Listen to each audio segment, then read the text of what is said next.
right, welcome back. So we made our biscuits. Yes. Now we got to make some topping for the biscuits. Brianna Stewart joins us again from Jerry's Heavenly Sweet near UT on Bancroft. All right, I'm seeing some fresh berries on our stovetop. What are we? How are we doing this now? So jam is not as hard as you think to make.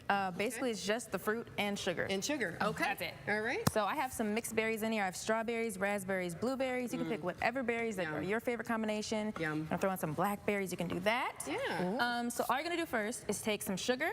Okay. And pour it on top. This whole thing? That whole thing. What is that, Oh a my cup goodness. or how much is that? That is, 6 tablespoons. Oh, okay. So you're gonna pour it over there, and what you wanna do normally is just let it sit for about 10 minutes. Okay. It's gonna start pulling the juices out of the fruit as it is, and that's what helps to make kind of the thick consistency that'll make the jam. Okay.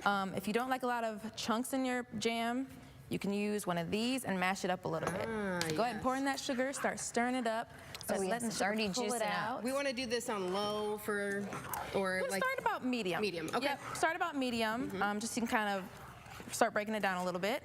Then you're gonna get about 1.5 tablespoons of some lemon juice. This is freshly squeezed lemon juice, which is always the best. I mean, you can use a bottle if you need to, but fresh is always better. Fresh is always better, yeah. I agree with that. Go ahead and pour that in there. We'll give it a little tartness there, okay. I'm gonna turn up our heat a little bit. Okay. Now we're gonna get it rolling. Bring the heat. Yep. So you want to get it to a boil? Yes, you absolutely want to get it to a boil and let it go for about 10 minutes. Okay. The sugar is going to thicken with the juices, and it's going to make that nice jammy consistency. If you like a thicker jam, let it go longer. If you like it a little bit more runny and thin, cut back on the time a little bit. But I like a nice, hefty, sturdy jam. Yeah. So, yeah. I could for a while. I feel like you want to mash that too. Yes. Go ahead and start mashing I don't mind like some chunks in there, but I think. I like a smoother jam. Yeah. Yep. So just press it down a little bit. You'll see everything kind of making squishing together. Swooshing noise.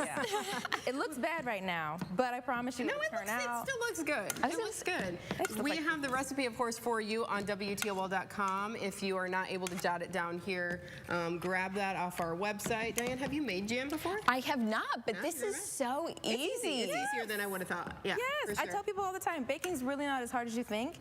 If you just take it in small strides, you do smaller things first and then work your way up, you got it. And then it comes out looking beautiful as this beautiful jam. And of course, as we mentioned, you're at Jerry's Heavenly Sweet there on Bancroft. You and your mom run that together, make up some delicious sweets if you want to check that out. You also have your own show too online, right? Yeah, it's called the Black Girl Baking Show, and I do things just like this. I show you that baking really isn't as hard as you think. There's some lessons in there. Sometimes I mess up and things turn out horribly because I'm a human, and that's what happens. Your biscuits kind of turn out like mine on the first time. Look, biscuits have been intimidating for me for a long time. I'm just now getting the hang of them. So very good. It looks delicious. I'm taking Jump some. in there. Okay, I gotta have some. Do you usually just kind of put it right on top, or I cut it in half? Yep. So I have a knife right there. I cut it in half and just smear a little bit on there. Look how flaky that is. Yes. Isn't it beautiful? That's what the butter does. Sometimes I mix butter and shortening in them. Ooh, and it kind of creates a nice. I gotta make my jam look that good. It'll get there. Take it a bite. Some time. Here we go. Oh, you sandwiched it. That's a new method. That's a new method. We're all learning something new. Delicious. All right. Thank you so much, Brianna, for joining us this morning. I'm going to finish my breakfast here. We'll be back with more Your Day after the break. Good job. Yeah. Delicious. I mean, Brianna made these, but... The same thing will happen.